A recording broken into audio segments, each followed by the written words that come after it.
पिछले 10 वर्षों में भारत के लोकतंत्र को किस तरह से खत्म करने की कोशिश की गई है, पिछले 10 वर्षों में ऑपरेशन लोटस चलाकर अलग अलग सरकारों को कैसे गिराने की कोशिश की गई है, इसका जीता जागता उदाहरण आप लोगों के सामने है। और जो सूरत से शुरुआत हुई है वो इस बात का संकेत है कि 10 साल में ऑपरेशन लोटस चलाकर बीजेपी ने अलग अलग राज्य सरकारों को तोड़ा, विधायकों को तोड़ा, सरकारों को गिराया। लेकिन 2024 के बाद इस देश में चुनाव नहीं होगा। सूरत इसकी शुरुआत है। सूरत तो झांकी है, पूरा देश बाकी है। पूरे देश में भारतीय जनता पार्टी चुनाव खत्म करेगी। मैं 140 करोड़ लोगों से निवेदन करना चाहता हूं, यह आपका अंतिम चुनाव है। इसके बाद आपको वोट करने का अधिकार नहीं मिलेगा।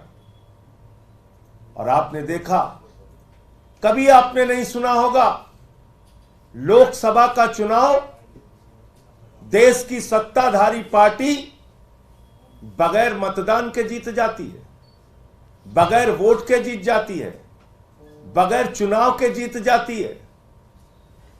सूरत में सारे कैंडिडेट्स का पर्चा खारिज कर दिया गया। न सिर्फ कांग्रेस का, बाकी सारे दलों का भी पर्चा खारिज कर दिया गया। बाकी निर्दलीय उम्मीदवारों का भी पर्चा खारिज कर दिया गया। और चुनाव के पहले प्रमाण पत्र हाथ में भाजपा के कैंडिडेट को पकड़ा दिया गया। 2024 के बाद यही देश में होने जा रहा है। खाली दिखावे के लिए एक संविधान होगा जो नागपुर का आरएसएस का संविधान होगा, जिसमें आरक्षण की व्यवस्था नहीं होगी, जिसमें किसान के अधिकार की बात नहीं होगी, जिसमें महिलाओं के, युवाओं के रोजगार की बात नहीं होगी, उनके सुरक्षा की बात नहीं होगी। एक आरएसएस का संविधान होगा। बाबा साहब डॉक्टर भीमराव अंबेडकर के द्वारा लिखे गए संविधान को खत्म किया जाएगा, आरक्षण को खत्म किया जाएगा, चुनाव को खत्म किया जाएगा।